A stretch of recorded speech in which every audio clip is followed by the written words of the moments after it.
What do you say to those, especially in Washington, who continue to question the legitimacy of your current partnerships, particularly with Russia?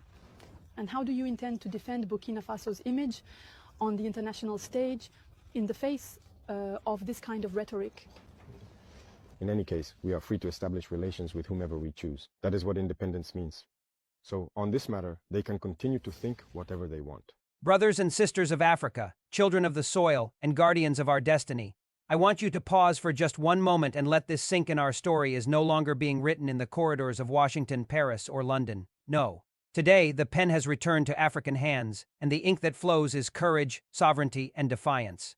What you are about to hear is not just news, it is history in motion, a storm reshaping the balance of global power. Imagine this. While the world slept, the deserts of the Sahel whispered a secret so powerful it shook the White House, rattled the Pentagon, and unsettled every foreign power that once thought Africa was theirs. To command. Russia has stepped into Burkina Faso not with words, not with empty promises, but with action. Arms have been delivered, weapons of defense, tools of sovereignty, gifts not of subjugation but of survival. And for the first time in decades, Africa has shown that it will no longer bow its head to Western dictates. Can you feel it? The ground beneath our feet trembles with the echoes of revolution. The skies over Ouagadougou carry the weight of destiny. The spirit of Sankara, Lumumba, and Nkrumah hovers once more, smiling at a new generation who has finally said, "Enough is enough. America is furious, France is broken, and Europe is scrambling, but Africa is rising. Not with chains in its hands, but with weapons of freedom, with alliances of dignity, with the fire of sovereignty burning in its chest. And here is the truth that will keep you on the edge of your seat until the very end. This delivery is not just about Burkina Faso. It is a message, a signal, a warning shot across the bow of U.S. influence in Africa. This is about Niger, about Mali, about every African nation tired of seeing its minerals stolen, its people exploited, its leaders silenced. This is about a new Africa, an Africa that says to the West, "Your time of plunder is over, so stay with me, do not blink, do not turn away." Because what we are about to unfold is more than a story, it is the heartbeat of a continent breaking its chains. One shipment, one deal, one alliance at a time. Africa is no longer waiting for permission. Africa is taking its place. And tonight, you will hear how.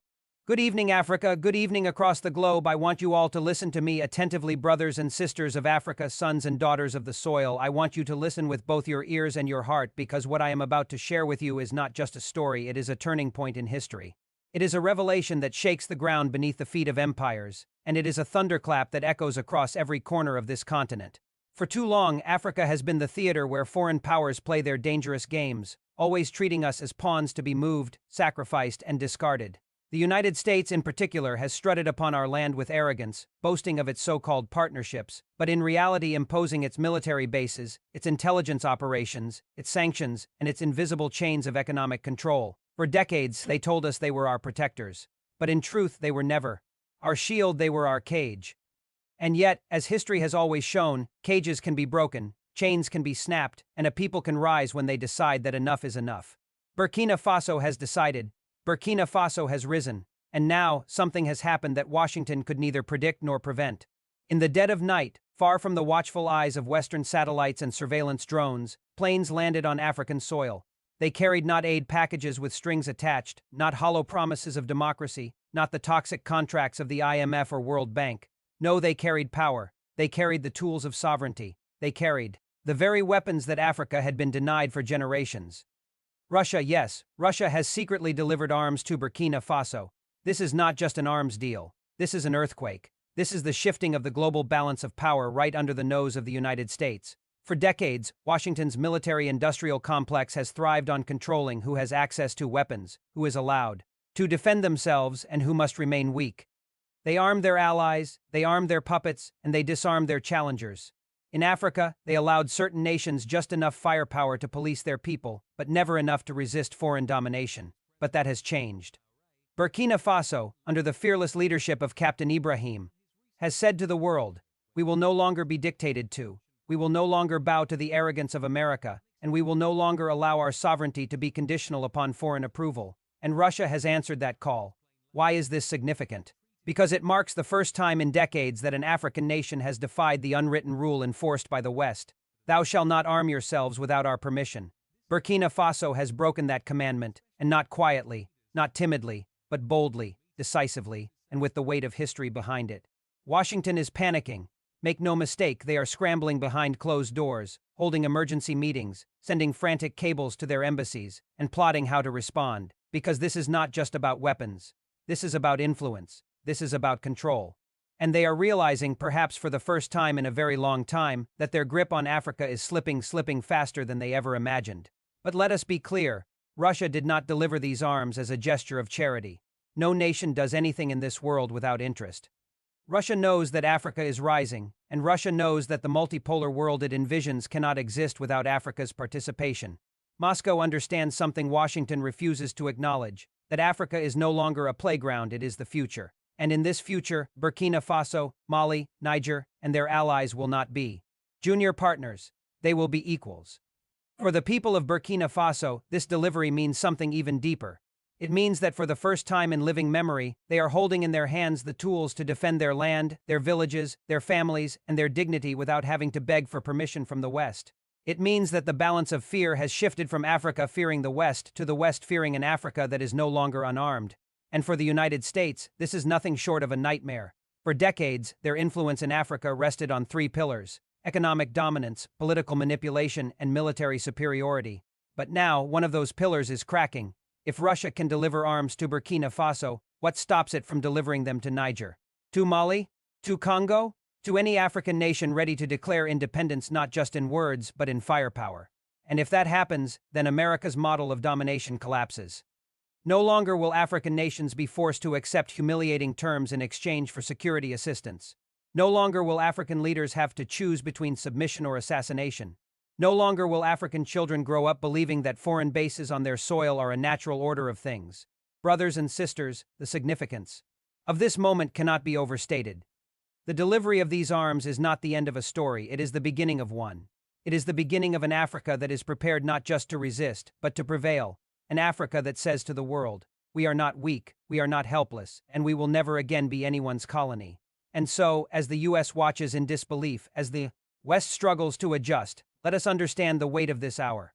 Burkina Faso is not just arming itself with weapons, it is arming Africa with courage, and courage, once awakened, cannot be silenced. Let us take a moment to truly understand why this event has left Washington trembling. The United States is not afraid of Burkina Faso alone. No, they are terrified of what Burkina Faso represents. One nation can be dismissed, one leader can be demonized, one movement can be sabotaged, but an idea cannot be killed. And what Burkina Faso has done is unleash an idea so powerful that it shakes the very foundations of Western supremacy in Africa. For decades, the American playbook in Africa has been clear: divide and rule, weaken and control, destabilize and dominate. Whenever an African leader rose with vision and courage, Lumumba in Congo, Sankara in Burkina Faso, Nkrumah in Ghana, they were targeted, demonized, and eliminated. And why? Because they dared to imagine an Africa that did not kneel before foreign masters. Today, Captain Ibrahim stands in that same tradition of defiance. But unlike the past, the conditions have changed. Africa is no longer isolated. The world is no longer unipolar. The Soviet Union may have collapsed decades ago, but Russia has re-emerged, China has risen, and Africa itself has matured. And in this new landscape, the U.S. can no longer dictate and challenge. The secret delivery of arms from Russia to Burkina Faso is not just about firepower, it is about confidence. It sends a message to every African leader, from Dakar to Dar es Salaam, from Nairobi to Lagos, that the era of begging the West for protection is over. It says, if you are ready to stand, there are nations ready to stand with you. If you are ready to break the chains, there are nations willing to give you the hammer. Do you see now why Washington is afraid? Do you see why Paris is unsettled? Do you see why London whispers behind closed doors? They know that if Burkina Faso succeeds, if this small but proud nation can build its sovereignty with the help of partners who do not seek to control it, then the dominoes will begin to fall. Mali will follow. Niger will follow. Chad, Guinea, Senegal, Congo, Tanzania, one by one, nations will awaken, and the carefully constructed illusion of Western superiority will collapse. Let us picture the scene inside the halls of power in Washington. Advisors rush into rooms with classified reports. They say, Mr. President, Burkina Faso has received advanced Russian equipment, anti-aircraft systems, armored vehicles, small arms, drones. Their military capacity is no longer negligible. Generals frown. senators call for sanctions, intelligence chiefs draft covert action plans. And yet, for all their power, they feel a new emotion: fear. Fear that Africa is slipping from their grasp. Meanwhile, in Ouagadougou, the people cheer. They see their sons and daughters in uniform holding weapons not provided as handouts by foreign soldiers, but secured as a symbol of independence.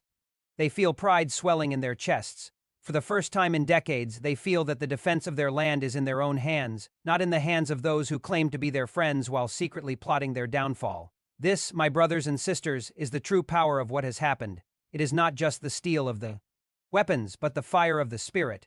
It is not just the machines of war, but the awakening of dignity. When a people begin to believe that they can defend themselves, then no empire can enslave them again. But let us also be clear, the road ahead will not be easy. Washington will not sit idly by. They will unleash their tools of sabotage. They will attempt to destabilize Burkina Faso through propaganda, through economic strangulation, through covert operations designed to sow division. They will try to turn neighboring nations against Ouagadougou. They will call captain a dictator, a criminal, a terrorist sympathizer, anything to justify their interventions. But this time, the narrative has changed. This time, Africans are watching. This time, Africans are asking questions. This time, Africans are saying, why should America decide who is legitimate and who is not? Why should France dictate who has the right to govern their own land? Why should NATO be the judge of African sovereignty? Russia's delivery of arms has ripped the mask from the face of Western hypocrisy. For years, they accused Moscow of destabilizing regions, of meddling in sovereign affairs, of spreading disinformation. But now, Africans can clearly see, it is not Russia who destabilizes Africa, it is the West. It is not Russia who overthrows African leaders, it is the West. It is not Russia who exploits Africa's resources, it is the West. And so, a question rises. If the West fears a strong, independent Africa and Russia supports a strong, independent Africa, then who is truly Africa's partner? Some will say, but what if Russia is simply using Africa for its own gain? To those voices I say, perhaps they are. But the difference lies in the approach. The West demands submission in exchange for its weapons. Russia offers partnership. The West insists on bases on our soil. Russia trains our soldiers to defend our own. The West robs our minds while telling us to develop responsibly. Russia says, use your resources for yourselves. My brothers and sisters, do you not see the shift? Do you not see the opportunity? For the first time in generations, Africa has a choice. Not between good and evil, not between saint and devil, but between slavery and freedom, between dependence and sovereignty, between a life dictated by Washington and Paris, or a future written by Africans themselves. Burkina Faso has chosen, and by choosing, they have lit a torch that will burn across this continent. The United States may try to extinguish it. France may try to drown it. But once a flame of freedom is lit in the hearts of a people, no force on earth can put it out. Brothers and sisters, this is more than a delivery of arms. This is a declaration of war, not a war of weapons, but a war of wills. The U.S. is fighting to keep Africa in chains. Burkina Faso is fighting to break free, and in that clash, the destiny of Africa will be decided. We stand today at the edge of history, not as bystanders, but as architects of a future that is being written before our very eyes. The secret delivery of Russian arms to Burkina Faso is not merely a shipment of steel, not merely a diplomatic maneuver, it is the planting of a seed that will grow, that will branch out across Africa, and that will bear fruit in the form of independence, dignity, and power for generations to come. Let us understand the deeper meaning of this moment. For more than a century, Africa's defense, its borders, its security, and its very survival have been defined not by Africans, but by foreign powers. We were told we could not defend ourselves. We were told we could not govern ourselves. We were told that without their aid, their armies, their bases, we would fall into chaos, and for decades, many of us believed them. But today, Burkina Faso has proven otherwise. With Russian support, they have gained not just arms, but the courage to declare, we will protect our land. We will defend our people. We will decide our destiny. This is not just about Burkina Faso, it is about Africa reclaiming its right to self-determination. Washington is watching. Paris is plotting. London is calculating, and they are terrified because they know that this act, small as it may seem in the grand theater of geopolitics, has the potential to spark a wildfire across the continent. Think of Mali, already in alliance with Burkina Faso. Think of Niger, defying Western demands. Think of Guinea, challenging colonial influence. These nations are watching and learning. They are realizing that sovereignty is not a dream, it is a reality within reach. And when one nation succeeds in breaking free, it inspires others too. Do the same. This is why the West is panicking. because they see the map of Africa not as a land of sovereign nations, but as territories to be controlled, as markets to be exploited, as resources to be plundered. They see the minerals of Congo, the oil of Nigeria, the uranium of Niger, the gold of Burkina Faso, the gas of Mozambique, the cobalt of Zambia, and they salivate. To them, Africa is not a home to proud people. It is a treasure chest to be looted, but the arms in the hands of soldiers tell a different story. They tell the world that Africa will no longer be a hunting ground for imperialists. They tell the world that African sons and daughters will no longer be slaughtered in silence. They tell the world that the age of exploitation is ending. And let us not be deceived, this is bigger than Burkina Faso and Russia. This is about the new world order that is emerging before us. The West is crumbling under the weight of its arrogance. The United States can no longer dictate unchallenged.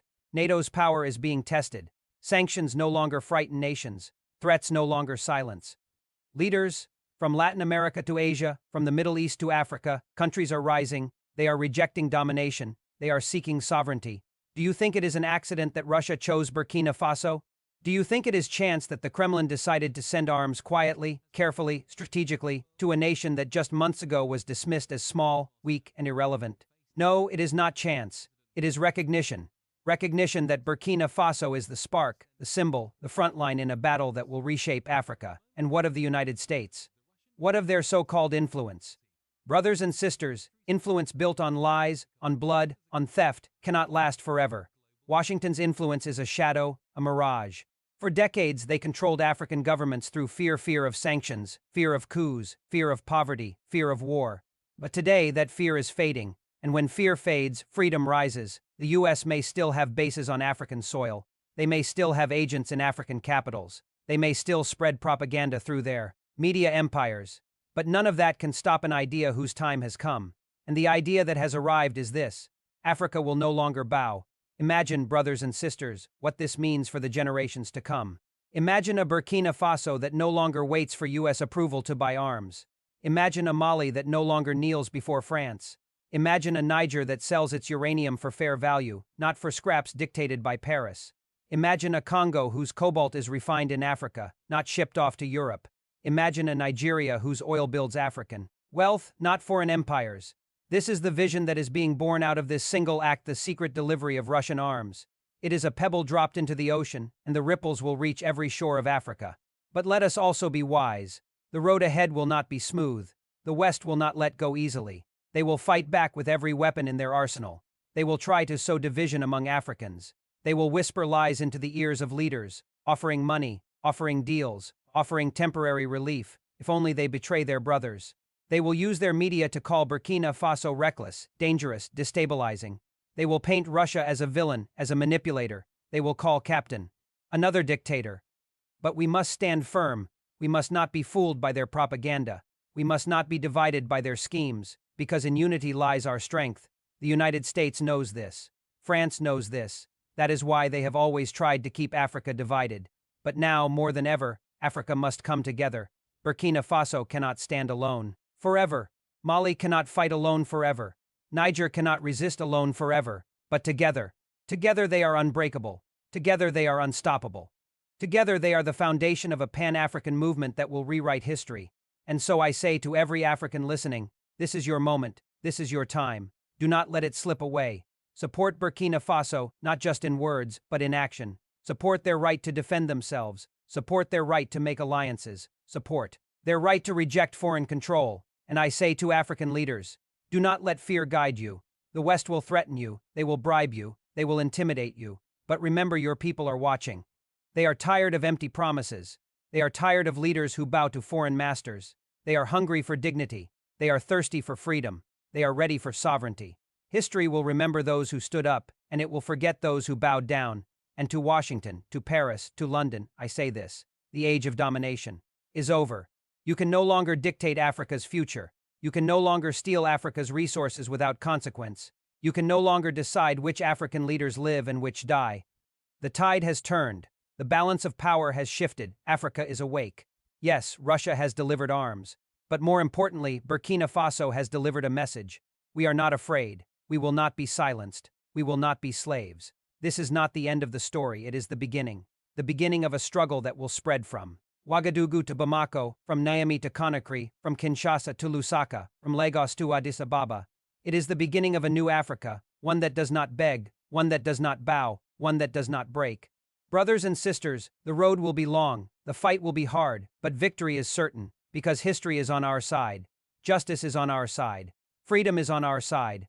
Let us march forward together, with courage in our hearts, with unity in our hands, and with the fire of sovereignty burning in our souls. And when the day comes when Africa is free, when our children inherit it, and not of chains but of opportunity, not of hunger but of abundance, not of exploitation but of dignity, we will look back on this moment, on this act, on this alliance, and we will say, it began here, it began with Burkina Faso, it began with a nation that refused to kneel, and so I leave you with this call to action.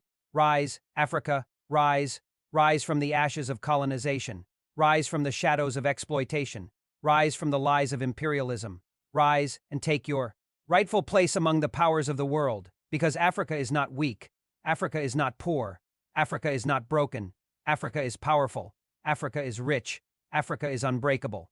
And today, with arms in hand and dignity in heart, Burkina Faso has proven it. Rise, Africa, rise.